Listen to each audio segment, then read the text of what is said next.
Halo, kembali lagi di acara Titik Koma bersama aku Ifada dan kali ini kita akan membahas tentang self improvement.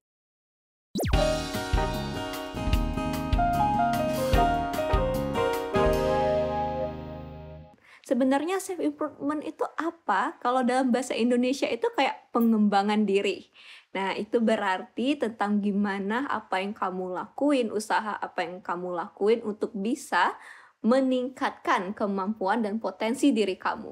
Di sini kita ada narasumber yang bagus banget nih, yang bisa menyangkut dengan topik kita hari ini self improvement karena Ata itu terkenal banget loh sama sebagai siswa FPU yang aktif. Hai Ata, perkenalannya dipersilakan. Oke, halo Ifada, halo semuanya.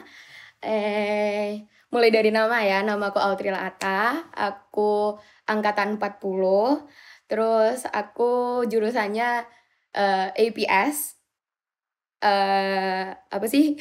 Lupa, jurusannya Hubungan Internasional, which is International Relations and Peace Studies. Terus, oh ya, aku berasal dari Jawa Timur, tepatnya di kota kecil namanya Gresik. Kalau nggak tahu Gresik, ya merepet-merepet Surabaya lah ya. Oke, thank you perkenalannya Ata. Wah, dari situ udah tahu ya Ata orang Gresik, Gresik ya. Tahu nggak sih semen Gresik? Nggak tahu Aduh, sebenarnya. oke. Saya orang Sumatera. Oke, berarti kita beda pulau beda nih. pulau kita ya. Oke. Oke, Ata. Sekarang aku tuh mau tahu banget sih. Kalau misalkan kamu mendeskripsikan diri kamu cuma satu kata, apa itu? Apa ya?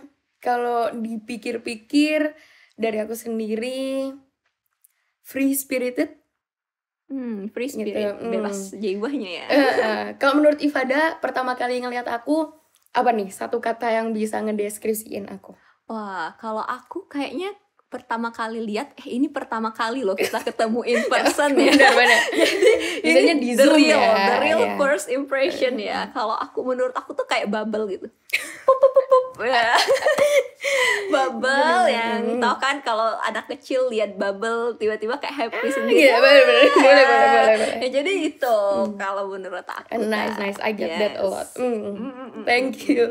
Oh, dari free spirit nih, apa sih arti dari free spirit itu buat kamu? Apa ya, aku orangnya tuh bukan gak suka sama rules, tapi lebih nyaman dengan my way. Jadi kayak sangat free gitu orangnya, freedom number one kayak gitu. Soalnya apa ya, pingin beda sama orang lain dan pingin challenge myself gitu. Jadi makanya I think free spirited tuh kayak suit me banget aja. Tomoimasu. Tomoin pas wah, flexing bahasa Jepang ya. Kayak gitu. Udah tua nih.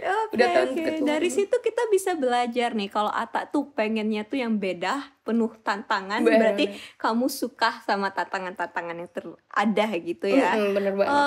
Kalau kita ngomongin masalah tantangan itu berarti bisa keluar dari zona nyaman. Bener banget sih. Berarti Ata orangnya sukakah keluar dari zona nyamannya? Kalau dibilang suka sih pasti orang-orang kalau misalnya dari zona nyaman tuh keluar dari zona nyaman ya jelas gak nyaman ya. Tapi aku tuh suka banget the feeling of challenge, the feeling of dapat sesuatu yang baru.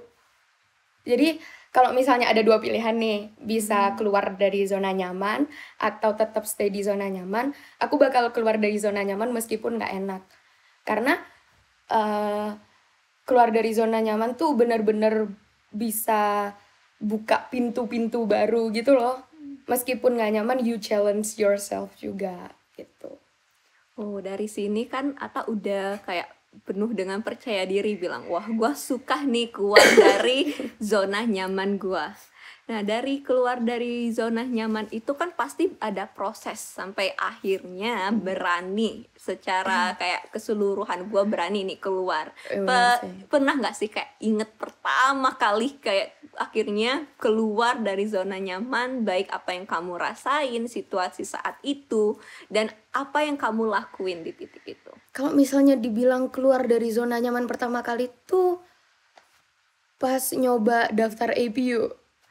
Oh, Karena karena bener-bener APU tuh udah out of reach gitu ceritanya. Kayak daftar juga nggak ngomong orang tua, terus baru ngomong orang tua pas dapat interview kayak gitu. Jadi benar-benar apa ya, itu pertama kalinya aku nyoba buat keluar dari zona nyamanku sendiri, which is tetap di sebelumnya kan mikirnya kayak kuliah di Indonesia, terus kayak tetap di Gresik Jawa Timur gitu. Tapi sekarang tiba-tiba di Beppu guys. oh, berarti untuk yang para freshmen ya, jangan takut. Bahkan Kak Ata sendiri juga pertama kalinya keluar comfort zone itu pas ke Jepang. Bener Tiba-tiba banget. kayak Beppu, di mana Beppu? Iya bener banget. Kayak, iya kan? Iya kan? Apalagi pas bener. datang pertama kali ke sini, nyampe ini tuh bukan Jepang yang kita lihat biasanya gitu nggak sih? Kalau menurut Ifada gimana? Aku paham sih makna itu, karena kita itu kayak yang ada di media-media itu kan selalu kota-kota besar. Gede, benar banget. Yes. Tiba-tiba Tokyo, Osaka, Kyoto, atau ada di mindset kita tuh, oh ada banyak banget tuh ornamen-ornamen Jepang. Ternyata di Beppu beda. Nah, tapi kalau aku sendiri tuh kayak Beppu tuh kayak Gresik gitu. Jadi karena dia kota yang kecil, jadi kayak ya mungkin emang once village girl, tetap anak desa ya aku. Jadi tetap pindahnya juga di desa pas di Jepang. Gitu. Kalau misalkan di Beppu sama Gresik katanya tuh kan sama nih suasananya itunya. Dari hal itu sendiri ada nggak sih kayak culture shock yang dirasain sama Ata? Mungkin culture shock itu kembali lagi ke APU-nya sendiri ya. Karena di Gresik juga nggak ada APU, kayak APU kan nggak ada ya. Terus kenal orang-orang dari yang beda negara, cara pikirnya beda. Maksudnya kayak aku sendiri dari Gresik, terus pas ketemu pertama kali sama orang-orang Indonesia yang dari beda daerah pun, cara pikirnya kita tuh aja udah beda gitu loh. Apalagi sama orang yang beda bahasa, beda budaya gitu. Jadi banyak banget kagetnya, tapi ya try to be as flexible as possible sama culture shock yang baru-baru gitu. Jadi dari beragam banget ya APU itu datang, dan wajar aja sih kalau misalkan ada shock sedikit. Oh ternyata orang dari sini mikirnya Ya, kayak gini. ini benar banget. Oh kenapa dia ke gitu ya? Benar banget. Pasti selalu ada lah ya alasannya itu. Pernah nggak sih pertimbangan untuk akhirnya mau keluar dari comfort zone? Oke, gua daftar APU deh. Tiba-tiba ke Beppu, entah itu nggak ada pikiran sama sekali sebelumnya ke Beppu. Apa ada pertimbangan tertentu ataupun reason? Kalau ke Beppunya sendiri, ke Apunya sendiri tuh aku tuh dari SD pingin banget keluar negeri, tapi nggak ngerti caranya. Terus habis itu pas itu aku punya temen yang datang ke Beppu tuh bareng. Jadi kita kenal dari SD juga. Terus kayak sampai sekarang kita ya bareng lah intinya. Terus pas itu pun kelihatannya kayak Unmei itu it's a destiny gitu. Karena dia pas itu tiba-tiba keluar dari ruang guru pas kita SMA nih. Terus aku ngeliatin dia karena dia tuh guru bahasa Inggrisku gitu. Terus akhirnya aku ngejar nih orang, terus aku bilang kayak, "Yo bisa ngapain gitu? Kenapa ke guru gue gitu?" Terus tuh dia kayak yang, "Tak, ini Anda sekolah," gitu. Jadi kayak terus dia showkain aku, kayak ngenalin aku sama APO, dan di situ ya jalannya dari situ deh kelihatannya. I think it's just a destiny. Nggak ada kayak alasan tertentu, pertimbangan tertentu kayak oh aku tuh mau ini, mau itu. Dari temanku sendiri pasti tuh tahu kalau aku tuh pingin HI, pingin di hubungan internasional. Terus dia nawarin aku, dan untuk pertimbangannya sendiri tuh benar-benar nggak tahu ya, senekat-nekatnya anak SMA guys, daftar aja gitu. Jadi pas itu benar-benar ngelihat sekolahnya, kelihatannya tempatnya tempatnya tuh di desa, bukan desa banget sih Beppu ini ya, kayak kota kecil. Jadi environment-nya cocok banget buat belajar. Terus habis itu kayak ngeliat Apu sendiri benar-benar this is just a TMI, tapi dari aku sendiri 95 negara guys, dari all over the world. Jadi ngelihat dari situ kayak wah kelihatannya bakal bisa buka experience baru gitu. Tapi yang not in apa ya particular gitu nggak ada sih. Kayak pas itu, keren banget sekolahnya terus daftar. Daftar. Heeh. Lebih ke spontan gitu. Kita dari tadi bahas APU terus. Bener juga ya. Wah, tim marketing APU hubungin titik koma. Oke. Bener. Hubungin Apuina Oh ya, guys. Apuina TV juga. Heeh. Oke. Dan di sini gimana kalau kita bahasnya secara general? Ya, keluar dari comfort zone secara general ataupun di daily life gitu kan. Beneran kayak are you like going to be like spontaneous like oh it is fun so just let's go or like ada pertimbangan tertentu juga? Jadi kalau dari aku sendiri buat ngelakuin sesuatu ini setelah aku masuk APU sih ya. Setelah masuk kayak beberapa circle kayak gitu-gitu, yang aku pertimbangin adalah satu, aku seneng atau enggak berada di posisi itu. Jadi misal aku masuk sebuah kayak organisasi gitu, aku happy gak sih sama kerjaanku kayak gitu, aku seneng gak sih sama apa yang aku kerjain gitu. Terus kedua, aku tuh selalu mikir kayak aku tuh dapat experience gak sih gitu dari aku ikut organisasi ini. Tapi experience-nya tuh bukan experience yang udah pernah aku dapat. Aku bakal mikir kayak experience yang baru yang gak pernah aku dapetin sebelumnya kayak gitu. Terus yang ketiga, impact sih.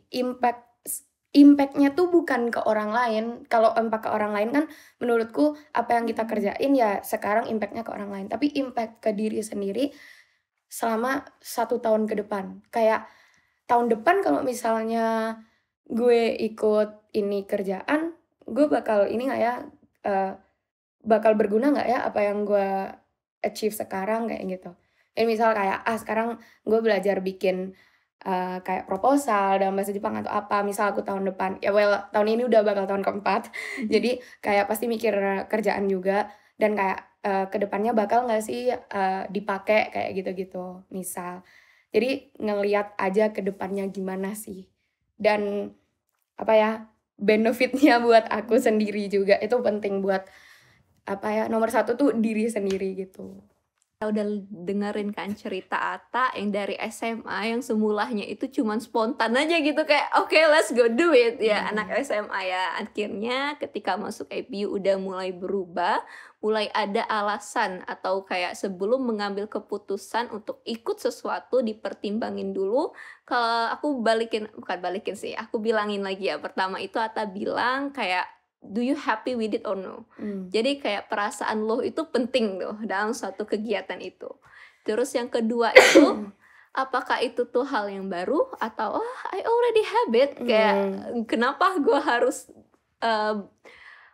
ambil kesempatan itu lagi atau enggak kalau lo udah ada itu sebelumnya. Terus yang ketiga mikirin ke future-nya. Jadi apa yang bakalan dipakai di masa depan mungkin itu yang akan dilakuin. Dari sekian banyak alasan itu, aku yakin banget sih kayak alasan itu tuh bukan cuman untuk mengambil keputusan, tapi menurut Ata nih dari poin-poin pengambilan keputusan itu ada dampaknya nggak sih dari kamu yang ngelakuin kegiatan itu selama 1 periode atau 1 tahun, ada nggak dampaknya dengan ada taunya alasan itu? Aslinya tahu alasan ini tuh karena maaf guys, cuma taunya alasan itu tuh karena ya beberapa experience yang udah pernah dicoba gitu kan. Terus habis itu dari misal ikut dulu daftar part time gitu, terus kayak nggak suka karena part time-nya pagi banget guys, jam 4 pagi udah harus siap-siap. Terus jam 5 jadi aku dulu jadi breakfast staff kayak di hotel gitu, jam 5 ke hotelnya dan mulai kerja tuh jam 5. Terus there was a time kayak winter gitu, aku minta tolong dan itu lagi winter storm gitu kan. Terus aku minta tolong tuh ke manajernya kayak boleh nggak nih gue naik taksi, terus tapi nanti transportnya dibayarin gitu. Terus kayak dia sono bayi nggak bisa ya, kayak kalau misalnya situasinya kayak gitu nggak bisa. Tapi bayangin rumahku sama hotelnya tuh kayak 2 kilo. Terus kalau misalnya naik sepeda kan dingin banget. Terus saljunya tuh kena mata semua gitu loh. Terus kayak I feel wah dari hotelnya tuh kayak nggak cherish kitanya sendiri kayak as a person. Jadi akunya kalau nggak suka ya udah berhenti gitu. Dan dari situ aku tahu kalau misalnya oh ini tuh nggak worth it ya gitu. Akhirnya dari situ aku ngerti apa sih yang worth it ke aku dan apa sih yang nggak worth it ke aku. Jadi aku mulai dari situ aku milih-milih gitu ibadah karena ya karena udah 3 tahun juga mungkin ya di sini gitu. Terus itu aku ngelihat kayak aku nyari baito lain juga pas itu. Terus sekarang ya baito di tempat lain jadi kasir. Dan bedanya tuh benar-benar kalau misal aku sakit mereka tuh bakal kayak Ata nggak apa-apa, nggak usah dipaksain ya gitu. Terus kayak misalkan ada exam, ada kayak kita sibuk gitu. Kadang mereka tuh kalau misalnya emang baitonya lagi sepi, kayak tempatnya lagi sepi gitu, mereka tuh kayak nggak apa-apain aku buat ngerjain tugasku gitu di tempat baito itu. Jadi kayak di situ akhirnya aku ngerasa meskipun gajinya ini beda ya, maksudnya gajinya yang pagi tuh lebih gede. Cuma yang baito yang sekarang tuh orang-orangnya sangat suportif.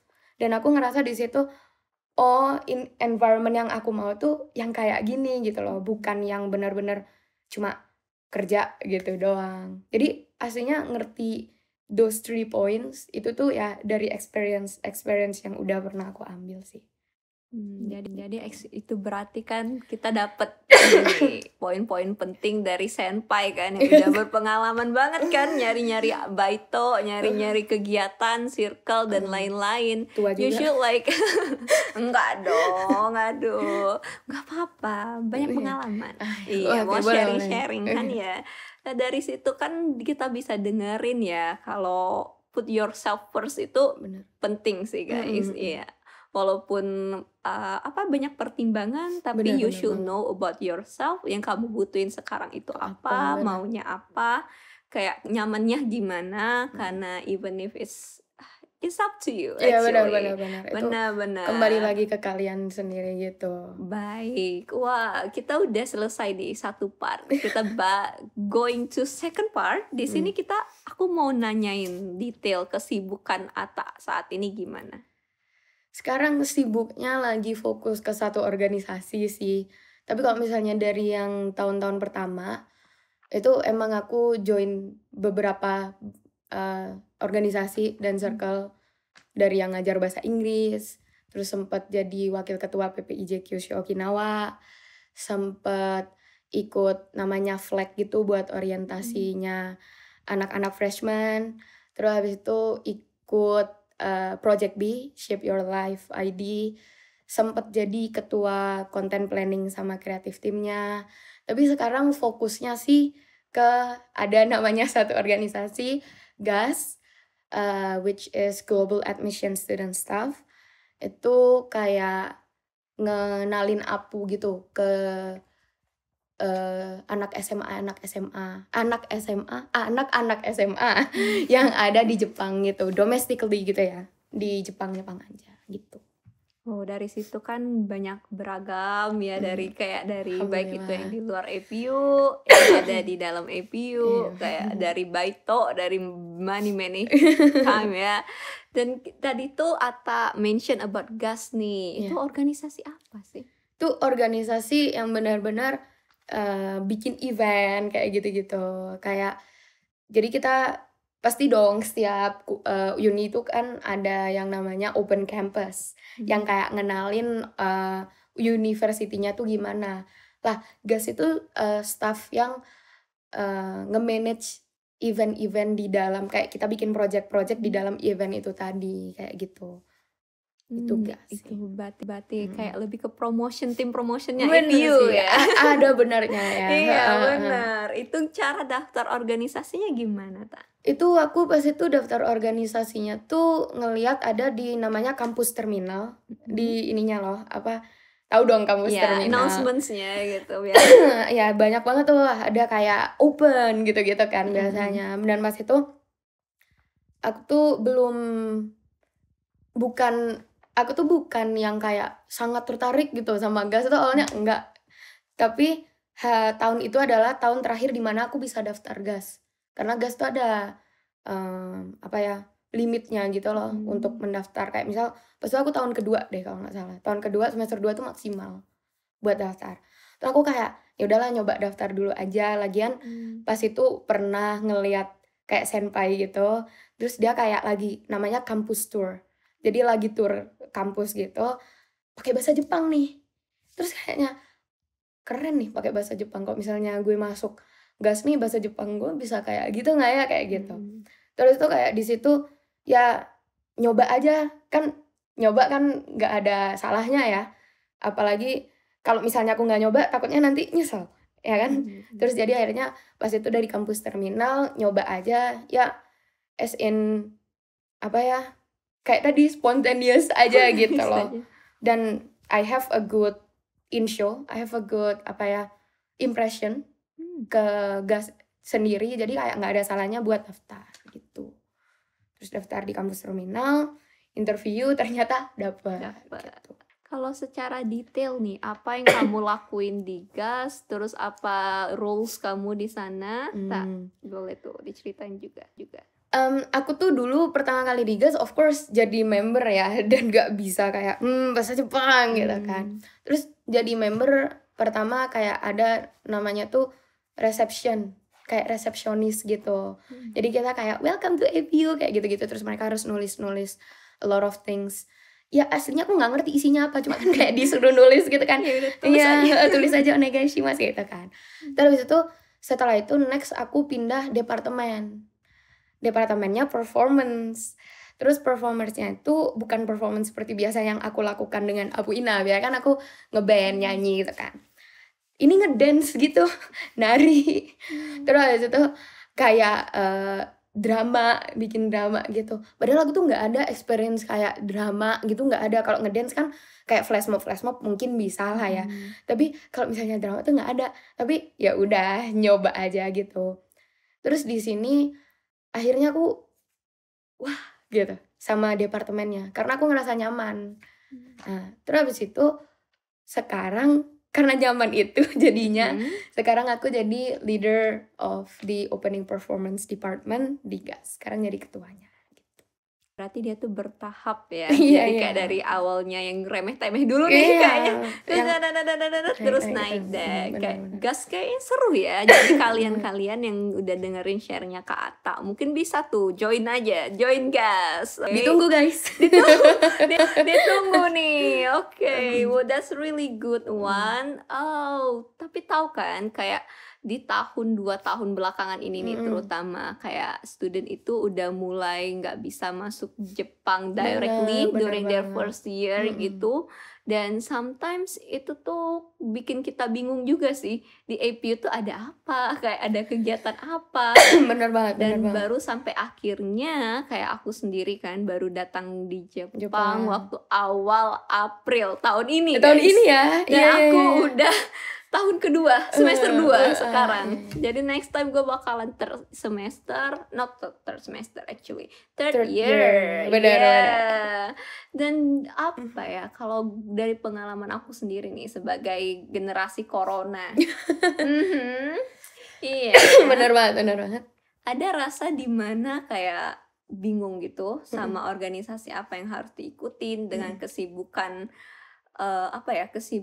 bukan kesibukan sebenarnya, kita itu kayak bingung tiba-tiba datang ke Jepang tapi udah bukan freshman, but basically we are freshmen. Iya, karena baru datang ya, kind of situation gitu. Dan pas kita lihat orang lain terutama yang udah bisa datang di awal tahun 2020, aku ingat banget ada bedanya ya, ada yang bisa datang, yes, ya benar. Ada yang bisa datang, ada yang enggak. Akhirnya kayak muncul gitu perasaan, kok dia udah ada pengalaman ini ya, kok gue nggak punya apa-apa ya. Nah dari ada perasaan bukan insecure, ya bisa dibilang insecure deh guys.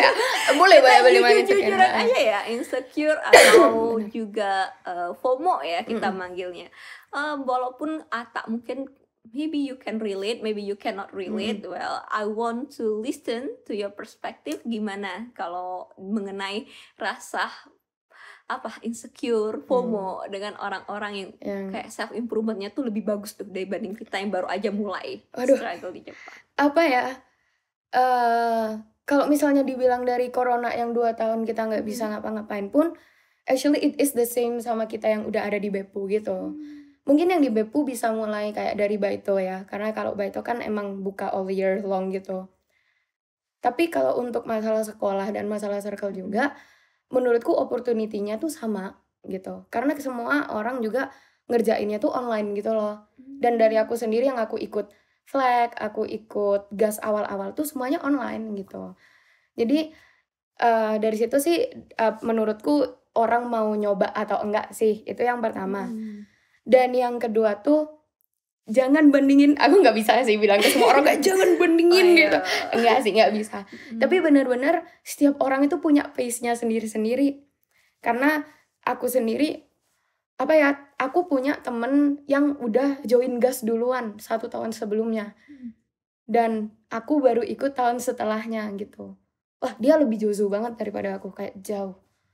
Di situ awalnya aku bandingin sih. Tapi aku tuh jadinya mikir, what can we do now? Apa yang kita bisa start now gitu loh. Apa yang bisa kita lakuin dari sekarang. Karena apa ya, balik lagi ke tadi, pace-nya orang juga beda-beda. Sekarang teman-temanku udah ada yang mulai magang, udah ada yang mulai kayak nyoba intern yang di Jepang gitu-gitu kan. Terus ada yang udah mulai intern di Indonesia kayak gitu-gitu. Dan aku juga ngerasa jujur insecure karena seharusnya kayak ini sudah waktunya mulai gitu loh. Tapi balik lagi ke tadi, kita tuh punya priority-nya kita sendiri-sendiri gitu. Jadi aku tuh nggak mau bilang ke orang bahwa kalian harus punya goal, karena apa yang aku lakukan sendiri itu rata-rata spontan dan aku jujur nggak punya specific goal aku harus gini gitu enggak. Cuma where everyone start will be different gitu loh. Dan balik lagi ke tadi, apalagi kalau misalnya kamu mulai, aku nih kenapa aku nggak mulai intern atau gimana, bukannya karena aku belum siap atau gimana, tapi aku sekarang masih seneng dengan apa yang aku lakuin di GAS. Dan di GAS tuh masih benar-benar organisasi, dan seharusnya organisasi tuh kalau dari aku sendiri ya, harusnya selesai pas tahun ketiga semester 1 tuh udah harus selesai, atau kayak terus mulai fokus ke karir gitu kan. Ya ini teman-temanku seperti ini. Dan sama, semua orang tetap insecure. Tapi jujur beda-beda kok. Jadi back to it lagi, priority-nya orang itu beda-beda gitu. Terus habis itu start-nya orang itu juga beda-beda. Aku belum start, mereka udah start, ya nggak apa-apa. Mungkin nanti goal pada akhirnya sama. Siapa tahu aku lari, dia jalan gitu kan. Siapa tahu dia naik mobil, aku naik bus. Oh, takut kan suka lama ya. Telat gitu. Jadi ya, bisa kayak gitu. Jadi apa ya, insecure dan FOMO itu sangat normal. Aku sendiri insecure kan. Tapi insecure sendiri tuh yang bisa bikin kita kayak, oh berarti gue harus kayak gini gitu. Oh berarti gue harus do more gitu. Dan aku nggak bilang bahwa insecure itu hal yang jelek. Karena itu tadi, kalau misalnya insecure itu menurutku bukan hal yang bagus banget, tapi it is hal yang bagus. Bisa diambil positifnya gitu loh. Jadi kayak aku insecure nih, berarti I have to start now. Kayak gitu. Ya the goal juga nggak harus sama, tapi tetap priority-nya orang beda-beda. Gitu sih. Oke, thank you banget udah sharing-sharing ya tentang hal itu. Karena kita tuh kan ada perasaan kayak itu, dan bener sih kata Ata, is a normal thing, everyone have it. Like kalau bener-bener nggak, wah gue nggak insecure sama sekali, wah you're a superpower, overconfidence ya. Superpower ya. Ya dari situ tuh kita bisa belajar sih dari sharing Ata, kayak it's okay, kayak it's okay to be insecure, tapi cara untuk ngatasinnya itu tuh kayak tadi, you can just okay, gue coba dulu. That's the first one. Terus the second one itu know yourself. Tahu diri kamu itu maunya apa, prioritasnya apa. Dan tentang ngebandingin diri sendiri sama orang lain, well I think there's always someone who is doing better Bener than bener us. bener banget, itu bener Kayak banget. no matter kayak lo mau setinggi Iya. langit, pasti kayak ada langit lagi Bener bener gitu. bener. Kayak nggak bakalan berhenti kan Mhm. gitu. Dan aku ada insight baru nih dari Atta, dimana melihat insecure itu bukan dari hal negatif aja, tapi positifnya. Positifnya tadi jadiin itu sebagai pendorong Bener. supaya kita bisa mengambil tindakan, ngelakuin sesuatu. Kayak saat ini gue harus ngapain nih? Iya bener bener. Iya, di situ insecure itu berarti udah sebagai tanda untuk memulai ya. Bener bener banget. Berarti itu kayak udah hidayah gitu loh guys ke kalian, kayak kalau misalnya kalian udah insecure berarti kayak wah gitu. Itu udah hidayah untuk kalian untuk mulai stop procrastinating gitu. Iya, mulai aja. Benar. Itu sama juga kayak overthinking. Kalau overthinkingnya kemana-mana nggak produktif, tapi overthinkingnya ke gue harus ngapain sekarang nih. Benar. Nih benar overthinkingin bagian itu. Bagian kayaknya ya. apa yang kalian bisa lakuin sekarang dan apa yang kalian bisa kontrol. Jadi kan biasanya orang-orang suka banget overthinking sama banyak hal yang gak bisa mereka kontrol gitu. Misal, aduh besok hujan gak ya? Kalau hujan gimana gitu kan kita gak bisa ngontrol gitu loh. Jadi ya just overthink yang emang kalian harus lakuin. Benar-benar banget kata Ivan. Nah dari situ kayak kita tuh bisa juga sih insight ini dibangun dari pengalaman sebenarnya Kak. Ternyata ya. Ya pengalaman kayak I've been there before. Ya benar. Itu gue udah mengalamin itu kan dari banyaknya kegiatan organisasi ataupun juga rasa-rasa insecure, capek ya, lelah ya. Mentally, physically pokoknya apa-apa deh banyak deh. Kalau misalkan dilihat dari kegiatan yang penuh kesibukan itu apa dampak dan manfaat yang ke diri Atta sendiri nih? Katanya kan kita harus fokus ke diri sendiri kan, impactnya gimana tuh? Kalau ini aku bahas yang aku dapat dari GAS aja kali ya. Boleh. Jadi tuh kalau dari GAS tuh aku benar-benar ketemu sama orang-orang baru ya, yang cara berpikirnya tuh beda banget sama kita. Dan orang-orang baru tuh juga bukan cuma student, dan bukan student dalam artian kan kita juga kerja buat office-nya aku ya. Karena GAS ini student staff gitu. Jadi benar-benar kayak ngerti Japanese working environment. Jadi kayak dimasukin di departemen yang kita nggak mau kayak gitu. Mau ngomong opinion itu nggak bisa, itu ada waktunya dimana kita tuh nggak bisa ngeluarin opini kita gitu. Terus ada saatnya dimana kayak kita tuh ngomong A, mereka dapatnya C gitu. Miskomunikasi. Iya, itu tuh sering banget. Apalagi kayak maksudnya udah beda kewarganegaraan gitu kan. Dan itu tuh bikin aku jadi lebih fleksibel, bikin aku jadi lebih ngerti how to ngadepin orang. Terus kayak apa ya, aku tuh orangnya gak sabaran. Tapi benar-benar apa ya, orang-orang di sekitarku tuh juga bantu aku gitu loh. Jadi caranya group work dan berkomunikasi dengan dua bahasa itu, apalagi bahasanya bukan our first language kan, bahasa Inggris sama bahasa Jepang. Jadi banyak banget belajarnya di situ kayak gitu, ngerti perspektif orang lain. Terus kayak bikin acara, bikin project gitu berdasarkan kulturnya orang Jepang. Jadi misal nih aku bikin sebuah drama, dramanya itu opening performance-nya itu harus based on yang bisa dipahamin sama orang Jepang kayak gitu. Jadi benar-benar harus ngelihat our IT, apa ya, our audience benar. Kita harus benar-benar ngelihat orang-orang yang bakal datang nih, aku bakal paham nggak kalau misalnya aku bawa misal, kalau misalnya ini lagi viral nih di TikTok gitu, tapi di TikTok Jepang nggak viral gitu misal. Udah itu nggak bisa dibawa ke projectku tadi kayak gitu. Jadi aku benar-benar belajar about flexibility, terus kayak ngerti culture-nya orang lain. Terus apalagi kayak opinion teamwork ya. Kalau teamwork sendiri kita bisa belajar di mana-mana. Dan teamwork sendiri itu jadi belajarnya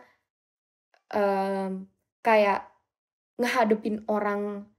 Jadi ini out of the kokuseki, out of the kewarganegaraan, orang-orang kan beda-beda ya. Ada yang tiba-tiba demotivated gitu. Terus kalau aku sebagai ketua sendiri, I approach-nya tuh agak tegas. Dan banyak orang yang kalau misalnya bukan orang Indonesia, sepertinya tidak bisa nih ditegasin gitu. Jadi teman-temanku yang ngerti aku tegas bantuin aku untuk ngomong ke satu orang ini, misal kayak gitu, dari hati ke hati kayak gitu. Jadi dari situ aku belajar kayak, oh nggak semua orang itu di approach-nya kayak gini ya, kayak gitu. Oh kalau misalnya orangnya kayak gini mungkin harusnya di approach-nya gini, karena personality-nya orang kan beda-beda ya. Dan nyambung nggak nyambung kan kita juga nggak tahu ya. Jadi banyak banget sih belajarnya. Wah, itu baru satu organisasi guys. Satu organisasi aja udah bisa sebanyak itu. Soft skill yang dipelajarin, hard skill yang dipelajarin, mulai dari culture budaya itu, atau ya kita bisa keluar dari konteks budaya dan mau gimana pun ya orangnya itu, everyone is different. Dan dari situ Kak Ara jadinya. Ya, Kak Atta, jadi Kak Atta kan bisa ini ya, approach many people, perspektifnya dan lain-lain. Dan aku setuju banget sih sama language barrier. Iya. Itu kayak struggle-nya anak-anak APU pertama kali masuk ya. Welcome to MCW. Iya, ada kelas di MCW ini. Iya, MCW di mana language barrier itu terjadi. Gimana tuh cara overcome that language barrier? Aku tuh jujur kalau ngomong biasanya dicampur. Jadi pakai bahasa Inggris yang gampang dan pakai bahasa Jepang yang foundation. Kamu pasti selesai dong. Udah selesai nggak sih foundation? Selesai. Ya. Jadi mengapa aku pakai dua campuran itu? Karena aku pingin mereka tahu kayak the other person tahu, kayak orang Jepang atau anak-anak yang nggak bisa bahasa Inggris itu tahu kalau aku tuh juga nggak bisa bahasa Jepang kayak gitu. Jadi aku pakai yang bener-bener basic gitu loh. Korewa. Iya kayak eto nandesu ka kayak gitu-gitu yang kayak bukan yang susah-susah gitu, bener-bener pakai yang foundation yang bener-bener pakai Nichijou Sekatsu yang bener-bener pakai daily life aja gitu. Jadi mereka kayak ngerti gitu loh that we are trying hard, so it impacts orang yang kita ngobrol, they will try hard too ke kita untuk ngomong kayak gitu. Aku sering banget bawa HP kalau ngomong sama orang Jepang tuh buka dictionary guys. Karena benar-benar pasti ada kata yang aku nggak paham kan. Pasti. Dari situ benar-benar belajar tiap harinya. Tapi karena Diga sekarang jadi ketua departemen, sekarang ngomong bahasa Jepangnya tuh lebih ke bisnis Japanese gitu, karena kan ngomongnya sama office, terus kayak meeting-meetingnya kan sangat ada di mana kita harus sangat bukan fokus, serius gitu. Jadi seriusnya benar-benar harus yang pakai keigo, yang pakai bahasa yang sangat halus kayak gitu-gitu tuh ada. Tapi kalau misalnya ngomong sama yang kita, maksudnya yang seumuran kita, gitu ya pakai yang biasa-biasa aja. Terus sama kalau nggak ngerti pakai itu loh body language gitu loh. Jadi kayak yang misal apa sih artinya gitu, rumah gitu. Jadi kayak bikin body language gitu. Terus kalau nggak deket-deketin sama yang mereka tahu gitu. Jadi misal kayak yang kemarin itu loh yang dipakai sama A gitu, barang itu loh tapi aku nggak tahu namanya. Terus nanti dia kayak mikir, terus nanti kayak itu tuh namanya ini gitu. Dan di situ tuh kayak nambah vocab kita, nambah vocabulary. Terus kayak walah namanya ini tuh gitu. Itu sih. Wah, dari situ it's okay. Language barrier itu it's happen a lot apalagi di luar negeri. Jadi bisa juga kita belajar dari Kak Atta nih kan, bisa dipakai di mix dari paling dasar-dasar tertentu, kayak terus show your effort guys ya, dengan apa ya, kayak gue tuh udah berusaha nih untuk lo ngerti gua dan ayo lo Lu juga harus yuk usaha ngertiin yuk gue. ngertiin gua dong. Bener. Kalau ngertiin Bener wah banget. nggak kerasa ya kita udah sampai di at the end of the session nih. Oh, Ada satu lagi pertanyaan yang mungkin everyone wants to know. Aku juga mau tahu sih. Kalau dibandingin Atta yang freshman dengan Atta yang sekarang, apa bedanya? Atau kalau emang sulit untuk ngungkapin perbedaannya itu bisa juga sih dipikirin kalau Atta yang freshman itu lihat Atta yang sekarang, what she gonna say? Like, wah, apa yang bakalan dilakuin? apa ya? Jadi malu. Jangan malu lah. Karena kalau misalnya aku sekarang ngomong kebalikan ya, misal aku kayak yang sekarang ngomong ke aku, yang dulu ya pasti ngomongnya kayak ayo tak semangat gitu, bisa iso gitu, iso nggak iso wes iku nanti aduh sampai ngomong bisa jawab maaf bisa nggak bisa ya udah pokoknya hasilnya nantian aja gitu, pokoknya dikerjain dulu gitu kan. Tapi kalau misalnya ngelihat aku sekarang dengan experience yang aku udah sekarang, Awin ngomong ke diriku sendiri, Ata yoku gambata ya gitu. Ata aku nggak mau bilang diri sendiriku keren, tapi kayak benar-benar banyak banget hal yang aku pelajarin gitu loh.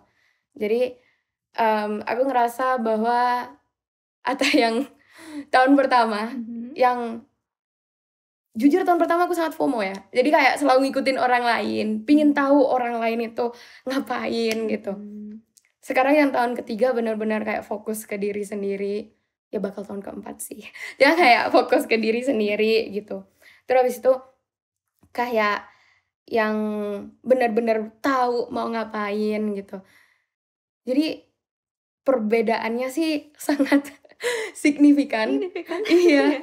Karena tahun pertama masih fokus dengan kayak main-main, happy. Tapi mungkin itu caraku untuk Explore. Iya, explore. Bener-bener banget.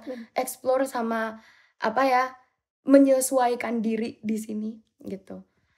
Terus kayak udah I'm not trying to be people pleaser again. Kayak kalau misalnya someone disagree with me, ya udah kayak gitu. Ngerti gak sih? Kayak ya udah. Maksudnya we are different. Maksudnya different dalam artian diversity.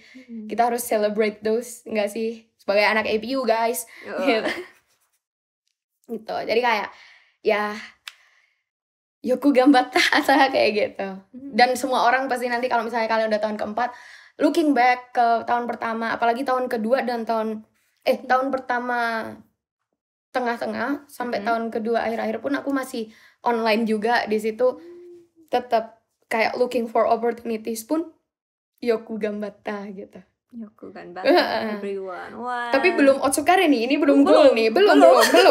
Jadi yoku gambata itu cuma salah satu kayak pijakan gitu loh. Karena kedepannya tuh masih bakal banyak lagi pijakan-pijakan yang lainnya.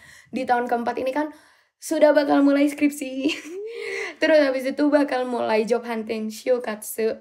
Terus habis itu dan masih nggak tahu guys kerja di mana. Jadi dari sini nih bakal mata gambar gitu. Jadi bakal usaha lagi. Dan Ata yang dari dulu selalu ngasih 100% atau 200%, berarti kali ini Ata harus ngasih 300% kayak gitu. Buat itu tadi starting point lagi. Buat ngedorong diri sendiri, karena yang ngedorong kalian itu diri kalian sendiri guys. Kalau misalnya kalian bener-bener malas gak mau ngapa-ngapain, ya nggak bakal jalan sih. Aku jujur malas guys, aku suka banget tiduran di kasur, tapi kayak tetap insecure gitu ngelihat apa sih Tenjo tuh kayak ceiling, ngelihat ceiling itu terus kayak ya Allah kok aku nggak ngapa-ngapain ya gitu tuh sering banget, kayak anak-anak udah mulai ini udah mulai itu gitu. Tapi ya di situ akhirnya nyoba nyari intern, nyoba nyari ini gitu. Jadi kayak starting pointnya tuh dari kalian sendiri guys, realizing karena udah dapet hidayah juga kan, udah ada tanda-tanda insecure, oke. Bener banget. Ayo kita mulai mencari dari situ. Thank you banget Ata buat Nah, sharing-sharingnya kita dari APU kesejahteraan nih. Udah mulai kayak dapet kayak apa ya, curhatan gitu kan ya dari teman-teman kita APU ya Ina. Dan Abina ya. kita dapat satu nih dari teman kita, dia bilangnya gini, gimana cara untuk nge-self improvement di APU baik itu secara akademik maupun non akademik. Nah, tapi pengirim kita ini nggak menyatakan secara detail ya, mau maksudnya tuh menyeimbangkan atau mau memulai Ya. atau keep going that kind of process. Tapi kita balikin ke Ata nih, mau Oke. gimana Gimana jawabnya, ya? kita dengerin. First of all, aku anaknya sangat non-akademik, guys. Karena aku bener suka banget organisasi. Aku dulu SMA juga nggak pernah organisasi. Aku baru mulai organisasi tuh di APU. Jadi di APU tuh banyak banget kan circle. Kalau pertama kali sih nyoba aja. Karena dulu bahkan ya ampun, aku tuh dulu ikut kickboxing guys di APU. Tapi cuma 6 bulan, terus corona kan. Terus gak bisa ikut lagi. Tapi di situ benar-benar wah shindoy, kayak capek banget gitu. Dan di titik itu ya kalau misalnya balik lagi, kalau misalnya kamu nggak suka ya udah berhenti aja, itu nggak apa-apa. Kalian tuh nggak harus selalu lari gitu loh untuk mencari sesuatu yang kalian pinginin. Tapi coba aja satu-satu jalan gitu. Jalan kemana nemu apa cobain. Jalan apa nemu ke apa cobain gitu. Itu sih. Dan dari situ kalau misalnya kalian ngerasa, itu tadi ya dari comfort zone. Kalian ngerasa kayak, kalau misalnya nggak suka tadi berhenti. Tapi kalau misalnya kalian ngerasa, aduh gue capek tapi gue suka. Capek dan suka nih kayak sangat kontradiktif kan. Capek tuh negatif, terus suka itu positif. Itu namanya kalian harus tetap jalan. Kalau aku kayak gitu ya, karena di situ itu dimana kalian bisa self improve yourself dengan sesuatu yang kalian suka. Terus nambah experience itu tadi, meskipun capek, belajar sesuatu yang baru kayak gitu. Terus apa ya? Kalau dari non-akademik tuh benar-benar intinya nyoba. Coba dan coba. Karena kalau misalnya kalian nggak nyoba, if you never try, you never know gitu kan. Karena ada kan ya orang yang ngomong kayak gitu. Terus karena aku juga anggapannya merepet Surabaya, bonek guys, bondo nekat. Bondo nekat itu cuma harus berani aja gitu. Pokoknya kalau misalnya kalian berani, udah berani itu bakal bawa kalian kemana aja gitu. Tapi bukan berarti kayak berani bohong gitu, jangan ya guys. Maksudnya beraninya tuh dalam taking those challenges, taking those opportunities. Kalau misalnya kalian ngelihat sesuatu, kalian pingin daftar, itu berarti kalian udah benar-benar dapat hidayah itu tadi untuk mendaftar gitu. Dan itu sih kalau non akademik. Kalau dari akademiknya sendiri, well, I'm not an A+ student gitu, aku enggak ya. Tapi aku sangat satisfied dengan belajarku. Maksudnya aku satisfied, aku tuh punya minimum. Kayak pokoknya aku nggak boleh di bawah segini, itu ada. Gitu loh. Jadi set minimum, kayak your bare minimum gitu loh.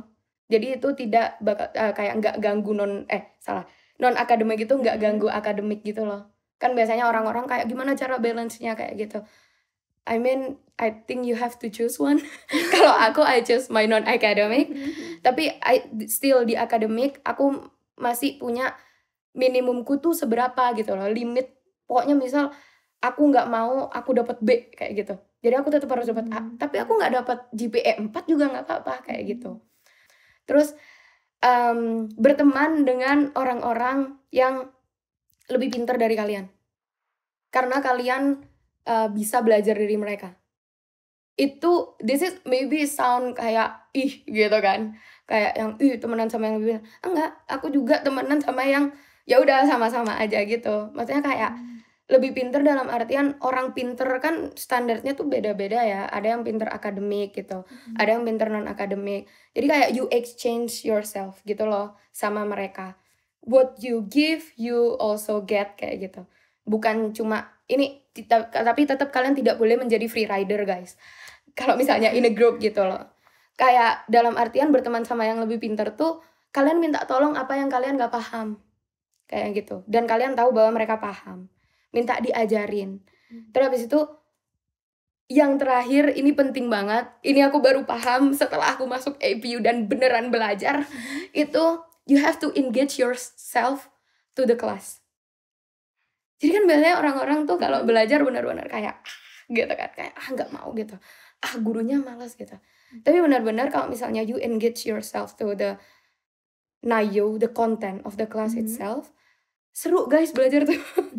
Kayak oh ternyata ini tuh ini ya, oh ternyata you will get something new gitu loh.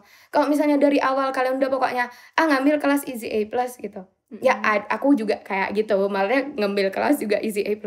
Tapi kalau misalnya you just give a little bit of effort, itu benar-benar kalian tuh bakal belajar beneran. Dan belajar itu it doesn't have to be kalian yang belajar 7 jam gitu sejam, enggak. Kamu dengerin kelas itu terus kayak misal nih gurunya jelasin apa, terus kamu tuh nanya ke diri sendiri, berarti kayak gitu tuh apa sih kayak gitu. Terus and then you search it kayak cuma 1 jam 2 jam doang, kayak it will open you a new door gitu loh, ngerti gak sih? Jadi kayak benar-benar harus engage yourself to the class gitu. Kalau di akademik ya, kalau dari aku sendiri aku nggak selalu engage myself to the class, karena apa ya, ada kan saatnya dimana kita tuh benar-benar kayak aku benar-benar suka sama gas, jadi aku sibuk banget sama gas gitu. Tapi tadi aku punya bare minimum di mana aku tahu aku harus paham sampai mana gitu. Dan kalau misalnya ada group work, I can give something to the group work itself. Jadi kayak bukan yang nggak ngerti apa-apa gitu. Ya itu sih kalau engage, sumpah guys, ini aku baru tahu pun tahun ketiga. Tahun ketiga tuh kan, tahun kedua kan online ya. Iya online. Jujur aja dulu pas online banyak banget kelas yang aku masuk off cam tidur. Tapi setelah bisa online, bisa offline, bisa in person class, aku benar-benar ngambil rata-rata kelas yang ke kampus. In person, biar lebih Iya. gue belajar nih, gue di sini nih. Tapi at some point juga kemarin di kampus pun aku ketiduran guys di kelas. Cuma tetap kayak engage yourself to the class tuh mungkin tanya pertanyaan 1 atau 2 kali gitu. Just to give yourself a point dan memahami gitu kelasnya itu apa. Jangan benar-benar nggak ngurus gitu. Karena if you get something just a little from the class, kadang-kadang itu nanti bisa bercabang gitu loh kalian taunya. Ternyata itu nyambung sama yang kemarin. Jadi you have to find yang kemarin gitu. Jadi benar-benar ngerti gitu loh pada akhirnya. Itu sih kalau di akademik ya. Kalau di akademik, thank you banget. Kita udah dapet nih jawaban dari curhatan teman-teman kita kan ya. Dari sini terakhir, tapi penting sih. Apa pesan-pesan buat sahabat atau teman-teman di APU INA, di organisasi kita ini, di community kita ya lebih tepatnya itu, yang pada mau banget untuk ningkatin kemampuan dirinya, nemuin potensi dirinya. Apa pesan dari Atta? 1 kata doang sih, jangan takut untuk mencoba gitu. Ya at some point teman-teman jangan, dan kalau misalnya kamu ngelihat teman-teman kalian tuh lebih keren deh gini-gini, apa kayak udah mulai gitu. Dulu temanku juga ada yang udah jadi TA gitu kan dari tahun keduanya mereka.